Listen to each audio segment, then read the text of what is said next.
제 뱃속 아이. 당신 남편 아이 맞아요. 미친년.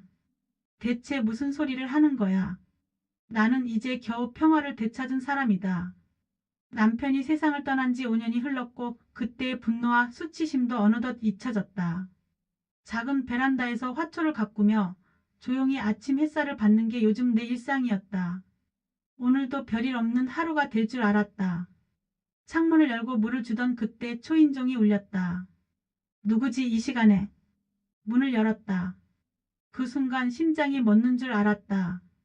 15년 전 내 남편과 불륜을 저질렀던 그 여자가 박서연이 내 집 문 앞에 서 있었다. 그것도 배가 불러서. 임신 7개월은 좋게 되어 보였다. 저 잠깐만 얘기 좀 할 수 있을까요? 나는 말없이 그녀를 쳐다봤다. 그녀는 여전히 예쁘장한 얼굴이었고 목소리도 부드러웠다. 하지만 내 안에선 오래전 잊었던 감정이 뜨겁게 끓어올랐다. 여기서 얘기할게요.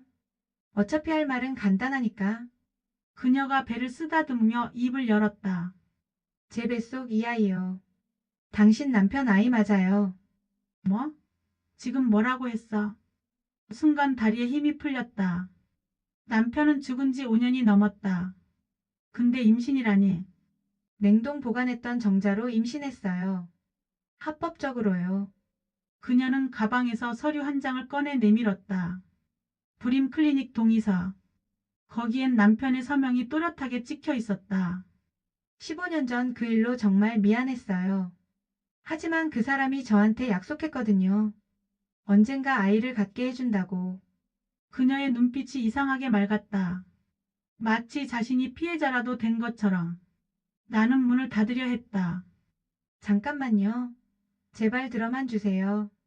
당신이 알아야 할 게 있어요. 그 사람에 대해서. 그녀의 목소리가 떨렸다. 뭔가 더 큰 비밀이 숨겨져 있다는 걸 본능적으로 느꼈다. 나는 한숨을 쉬고는 문을 활짝 열어젖혔다. 좋아. 끝까지 들어보자. 대체 무슨 짓을 또 벌인 건지. 그렇게 그녀는 내 집 안으로 들어왔다. 그리고 내 평화는 다시 한번 산산조각 났다. 그녀는 낯빛 하나 흐트러짐 없이 내 거실 소파에 앉았다. 배를 부드럽게 쓰다듬으며 마치 이 집 주인이라도 된 듯이. 나는 그녀 맞은편에 앉아 팔짱을 꼈다. 그때 일 정말 미안했어요. 그녀의 입에서 미안하다는 말이 나올 줄은 몰랐다. 15년 전 그녀는 나한테 단 한 번도 사과하지 않았다. 오히려 당당했다. 사랑의 순서가 어딨어요? 라고 말했던 그 눈빛이 아직도 생생하다. 지금 와서 미안하다고? 웃기고 있네. 하지만 전 그때 몰랐어요. 그 사람이 저한테도 거짓말했다는 걸. 순간 손이 떨렸다. 그녀가 찻잔을 들어 한 모금 마시고는 천천히 말을 이었다.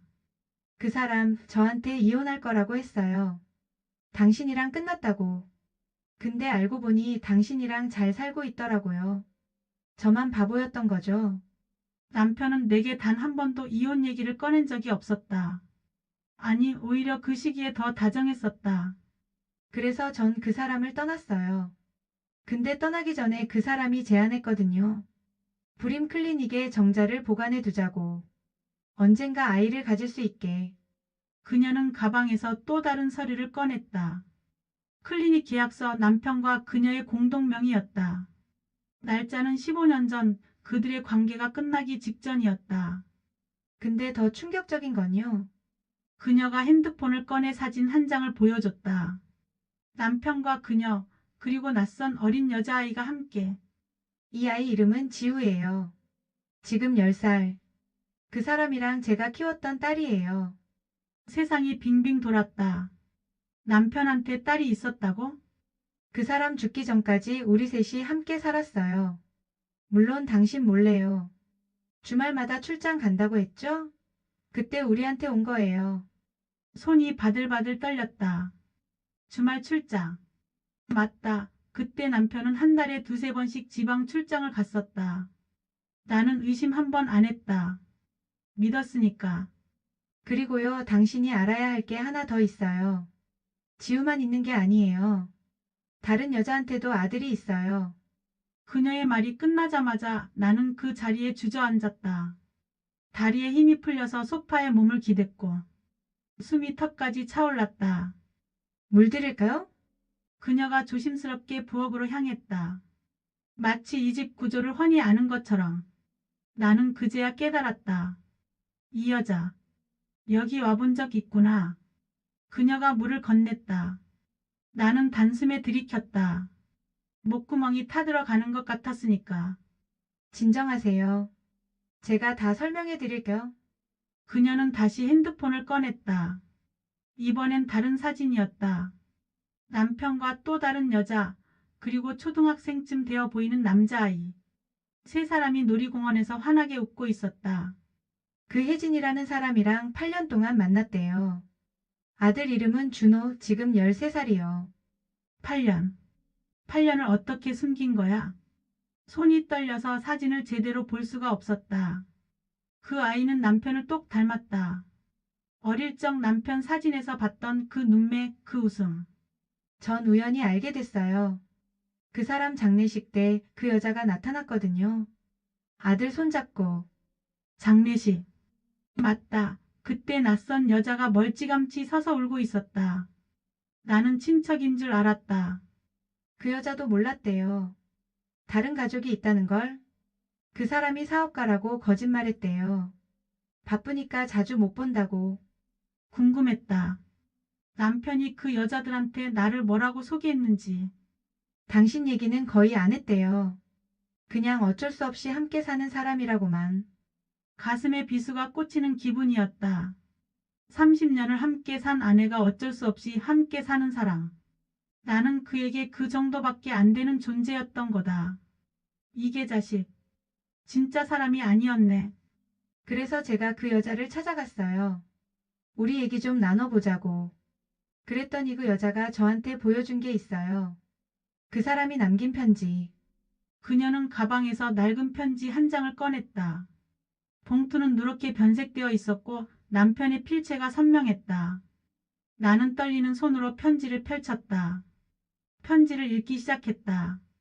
이건 진짜 그 사람 글씨였다. 혜진아, 넌 내 진짜 가족이야. 저 여자한텐 미안하지만 내 마음은 내게 있어. 준호를 잘 키워줘서 고마워.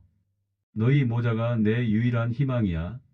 손이 떨려서 편지를 놓쳤다. 바닥에 떨어진 편지를 멍하니 바라봤다. 근데요, 이게 끝이 아니에요. 그녀가 또 다른 서류를 꺼냈다. 이번엔 친자 확인서였다. 친자 확인서 김지우만 10세부 김민수모 박서연 친자관계 99.9%. 그 밑에 또 다른 서류. 친자 확인서 이준호만 13세부 김민수모 이혜진 친자관계 99.9%. 그리고 이건 당신도 모를 거예요. 그녀가 마지막 서류를 꺼내 보여줬다. 통장 사본이었다. 계좌 명의는 김민수였지만 내가 전혀 모르는 은행이었다.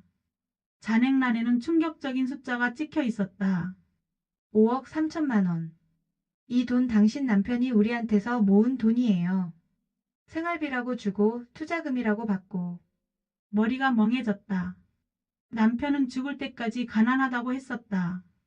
연금도 얼마 안 나온다고 절약하며 살아야 한다고. 그런데 5억이 넘는 비자금이 있었다고? 이 통장 비밀번호를 아는 사람이 한 명 더 있어요. 내일 그 여자가 여기로 올 거예요. 또? 또 누가 온다고? 이혜진이요. 그녀가 떠나고 나서 나는 밤새 잠을 이루지 못했다. 천장을 뚫어지게 쳐다보며 되뇌었다. 남편이 숨긴 두 여자 두 아이. 그리고 5억이 넘는 비자금. 30년. 30년을 속고 산 거야 나는. 새벽 5시가 되어서야 겨우 눈을 붙였는데 아침 9시에 초인종이 울렸다. 문을 열자 어제 그 여자가 또 서 있었다. 이번엔 옆에 낯선 여자가 한 명 더 있었다. 안녕하세요. 저는 이혜진이에요. 어제 사진에서 봤죠? 그 여자는 생각보다 평범해 보였다. 40대 중반쯤 수수한 차림에 화장기 없는 얼굴. 하지만 눈빛만은 날카로웠다. 이 여자가 8년 동안 남편을 만났던 사람. 들어가도 될까요? 할 얘기가 많아서요. 나는 말없이 문을 열어줬다. 두 여자는 나란히 거실에 앉았다. 마치 약속이라도 한 듯이. 먼저 사과부터 할게요. 저도 몰랐어요. 당신 같은 사람이 있는 줄.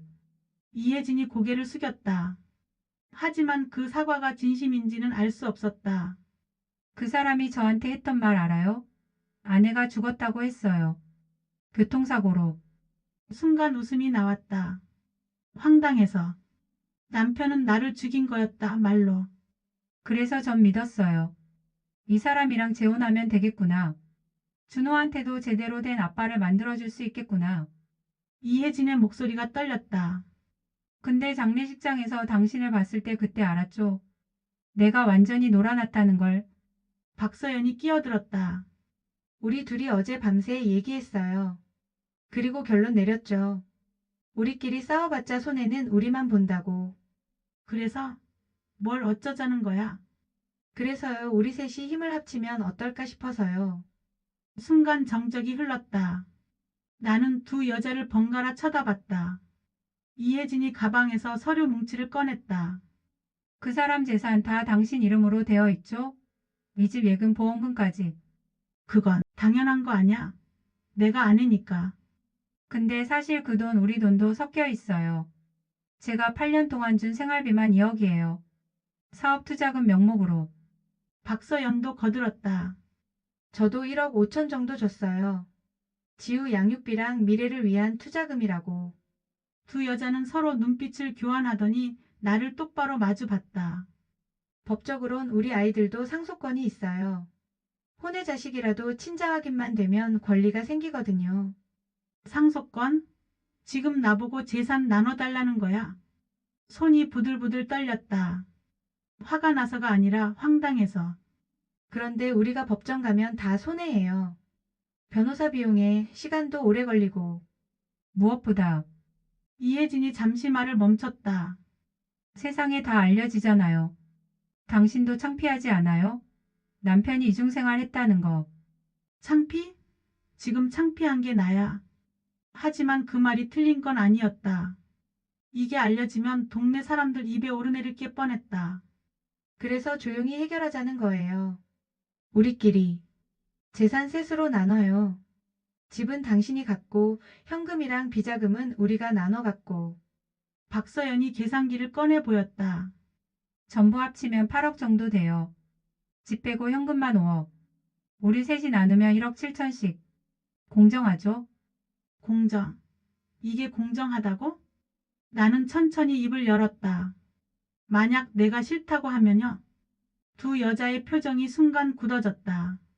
이혜진이 차갑게 말했다. 그럼 법정에서 만나요. 우리 변호사도 준비되어 있어요. 그리고 그녀가 핸드폰을 꺼내 보였다. 남편과 나의 통화 녹음 파일이었다. 이거 그 사람이 녹음해뒀더라고요. 당신이 그 사람한테 폭언하는 거. 가정폭력 정황도 있고요. 이건 언제 녹음한 거야? 기억났다. 5년 전 불륜 사실을 알고 미친 듯이 화낸 그날. 남편은 조용히 듣고만 있었다. 알고 보니 녹음하고 있었던 거다. 이게 법정에 제출되면 당신 인격도 의심받아요. 그럼 재산 분할 비율도 달라지죠. 박서연이 부드럽게 말했다. 우리 싸우지 말아요. 그 사람만 웃기는 일이잖아요. 조용히 깨끗하게 정리해요. 이것들이 완전히 짜고 온 거잖아. 생각할 시간이 필요해요. 오늘은 이만 돌아가 주세요. 두 여자가 떠나고 나서 나는 남편의 유품 상자를 꺼냈다. 5년 동안 한 번도 열지 않았던 상자. 먼지를 털어내고 천천히 뚜껑을 열었다. 상자 안엔 낡은 편지들이 가득했다. 여러 필체로 쓰인 편지들. 하나씩 펼쳐 읽기 시작했다.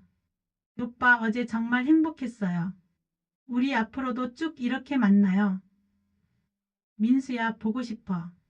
언제 또 볼 수 있어. 사랑해요. 당신이 내 전부예요. 이게 몇 명이야? 편지는 10통이 넘었다. 모두 다른 여자들이 쓴 것들이었고 그 밑엔 호텔 영수증이 수북이 쌓여 있었다. 날짜를 보니 결혼 초기부터 죽기 직전까지. 상자 바닥에서 낯익은 봉투 하나를 발견했다. 내 이름이 적혀 있었다. 아내에게. 손이 떨렸다. 이건 남편이 내게 쓴 편지였다. 하지만 붙이지 않은 편지. 조심스럽게 봉투를 뜯었다. 남편의 필체가 삐뚤빼뚤하게 적혀 있었다. 미안하다. 너한테는 평생 말 못할 일이 있다. 나는 좋은 남편이 아니었어. 아니, 좋은 사람도 아니었어. 너를 사랑했던 적은 솔직히 모르겠다. 그냥 편했어. 내가 아무것도 묻지 않으니까. 내가 참아주니까. 미안해. 정말 미안해. 이게 전부야. 편지는 거기서 끝이었다. 사과도 해명도 변명도 없었다. 그냥 미안하다는 말만. 미안하다고? 그게 다야? 30년을 속이고 그게 다라고? 편지를 구겨 던졌다. 그때 상자 구석에서 USB 하나가 굴러 나왔다. 검은색 작은 USB. 중요라고 써 있었다. 서둘러 노트북을 켰다. USB를 꽂자 폴더 하나가 떴다. 정리라는 이름의 폴더. 클릭했다. 이게 뭐야? 폴더 안엔 엑셀 파일이 하나 있었다. 열어보니 표가 나타났다. 이름, 나이, 관계 시작일, 종료일, 지급 금액. 이게 자식이. 정리를 해놨어. 표를 쭉 내려봤다. 총 12명의 여자가 적혀 있었다. 박서연, 이혜진도 거기 있었고 그 외에도 모르는 이름들이 가득했다. 각 여자마다 지급한 돈이 적혀 있었다. 적게는 500만 원부터 많게는 2억까지. 합계를 보니 7억이 넘었다. 이 돈을 어디서 구했어? 우리 형편이 그렇게 좋지도 않았는데. 그때 초인종이 울렸다. 시계를 보니 정확히 오후 3시. 문을 열자 60대 정도 되어 보이는 여자가 서 있었다. 단정한 옷차림에 짧은 머리. 처음 뵙겠습니다. 저는 김민수 씨. 오랜 친구예요. 친구. 남편한테 여자친구가 있었나? 여자는 조용히 들어와 거실에 앉았다. 가방에서 낡은 수첩 하나를 꺼냈다. 제 이름은 김영숙이에요. 민수 씨랑은 고등학교 동창이죠. 그녀가 수첩을 펼쳤다. 거기엔 빼곡하게 숫자들이 적혀 있었다. 민수가 죽기 일주일 전 저한테 이걸 맡겼어요. 그리고 말했죠. 만약 내가 죽으면 내 아내한테 이거 전해달라고. 이건 비자금 관리 장부예요. 어디서 얼마를 빌렸고 누구한테 얼마를 줬는지 전부 기록되어 있어요. 수첩을 받아 펼쳤다. 첫 페이지에 이렇게 적혀 있었다. 1998년 3월 박서연에게 500만 원 친구 김철수한테 빌림. 2005년 8월 이혜진에게 1천만 원 회사 공금 임시 사용. 회사 공금? 횡령했다는 거야. 민수 씨는 돈이 없었어요. 그래서 이곳저곳에서 빌렸죠. 친구들한테 회사 공금 심지어 사채까지. 김영숙의 목소리가 낮게 깔렸다. 그리고 그 돈을 여자들한테 줬어요. 생활비, 데이트 비용, 아이 양육비. 전부요. 김영숙이 조심스럽게 말했다. 당신한테 준 돈은 최소한이었어요. 월급의 절반도 안 줬죠. 나머지는 전부 다른 여자들한테 갔어요. 머리가 멍해졌다. 그래서 우리가 항상 가난했던 거였다. 남편이 돈을 안 번 게 아니라 다른 데 쓴 거였다. 그래, 참는 것도 이제 끝이다. 내가 이렇게 무너질 줄 알았겠지. 하지만 이번엔 내가 끝을 정할 거야. 그날 밤 잠들 수 없었다. 남편의 낡은 수첩을 다시 꺼냈다. 페이지 한가운데 그가 써놓은 문장 하나. 사랑은 결국 선택이다. 웃음이 새어나왔다.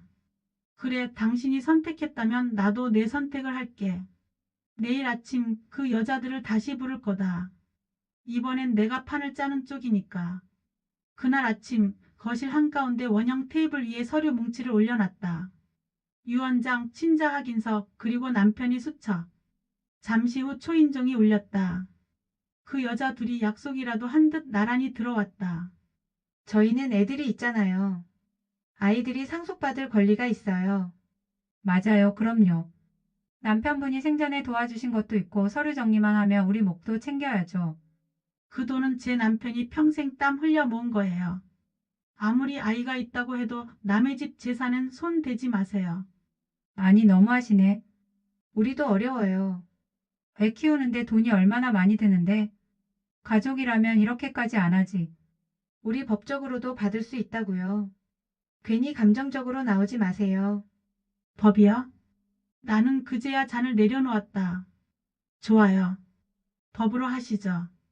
다만 법정에서 누가 어떤 돈을 받았고 누가 남편의 마지막까지 지켰는지도 밝히게 될 겁니다. 순간 그들의 얼굴이 굳었다. 그들은 내가 여전히 모른 사람이라 생각했겠지. 하지만 이제 나는 더는 그때의 내가 아니다.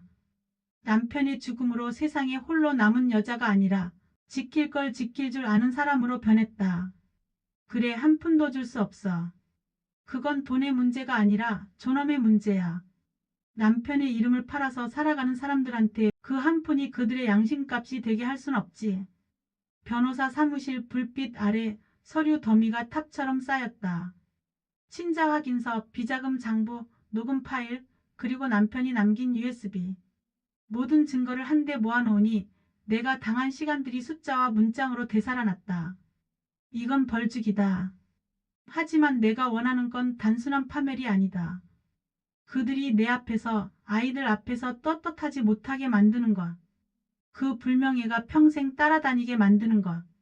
복수는 끝났고 그 상처는 돈으로 메워지지 않겠지만 적어도 나는 더 이상 그늘 속 사람이 아니다. 앞으로의 날들은 내 이름으로 살겠다. 남은 생 나는 나를 위해 살겠다.